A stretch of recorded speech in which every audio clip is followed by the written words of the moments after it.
সারাদিন শীত শীত লাগে, ঠান্ডা লাগে, অল্পতেই ঠান্ডা লেগে যায়, অল্পতেই সর্দি কাশি হয়, অনবরত হাঁচি থাকে।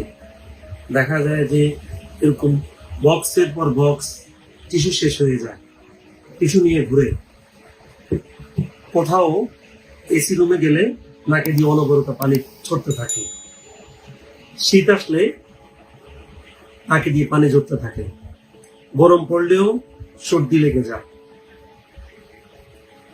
এটা আমি বলছি যাদের সারাদিন ঠান্ডা লেগে থাকে।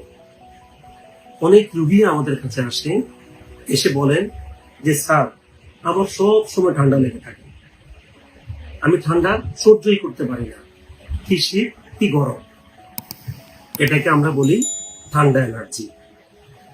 ওনাদের কি হয়, ওনারা দেখবেন ঠান্ডা সহ্য করতে পারে না, অর্থাৎ অ্যালার্জি জাতীয় ঠান্ডা যেটাকে বলি আমরা। ওনারা গরম ঠান্ডাতে থাকতে পারেন না। ওনারা সবসময় দেখা যায় যে টিস্যু নিয়ে ঘুরেন, টিস্যু দিয়ে নাক মুছতে থাকেন, মুখ মুছতে থাকেন। এই জাতীয় রোগীদের একটা প্রবলেম থাকে। প্রবলেম কি? তাদের একটা অ্যালার্জি হিস্ট্রি থাকে।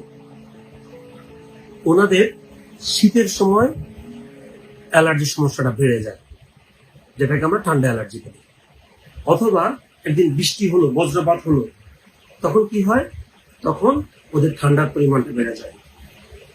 কোথাও ফুল গাছের কাছে গিয়ে ফুলের একটা গন্ধ নাকে নিল, ওই ফুলের রেণু থেকে ওনাদের ঠান্ডা লেগে যায়, দেখ আমরা পোলেন বলি। এদের কি হয়?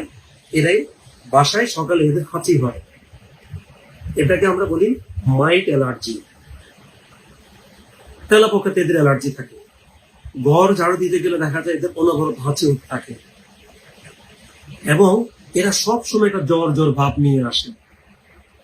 এদের কখনো সর্দি ভালো হয় না, কাশি ভালো হয় না, এদের অ্যালার্জি কখনোই ভালো হয় না। তো ওনাদের এই সমস্যা থেকে পরিত্রাণের উপায় কি?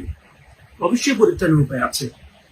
এটার জন্য সর্বপ্রথম রোগ নির্ণয় করতে হবে, কোন অ্যালার্জির কারণে ওনার প্রবলেম হচ্ছে, এটা নির্ণয় করার উপায় আছে।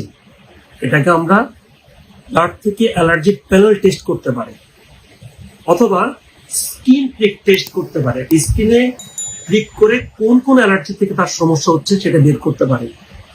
এটা বের করে কি করতে পারে? ওই অ্যালার্জিটা উনি অ্যাভয়েড করবে।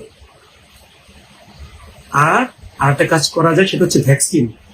আবার ভ্যাকসিনের কথা ছিল ভয় পাবেন না, এই ভ্যাকসিনটা ইনজেক্টেবল না, ওরালি সাবলিঙ্গুয়ালি ইউজ করা যায়।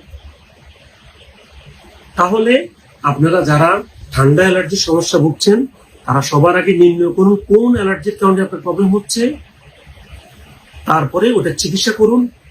আপনাদের ঠান্ডাটাও কেটে যাবে, আর টিস্যু নিয়ে আপনাদেরকে ঘুরে লাগবে না। আজকে এ পর্যন্তই। আপনারা যারা আমার চ্যানেলে আমার সাথে যুক্ত থাকেন, সবাইকে ধন্যবাদ। আশা করি সামনেও যুক্ত থাকবেন। আল্লাহ হাফেজ।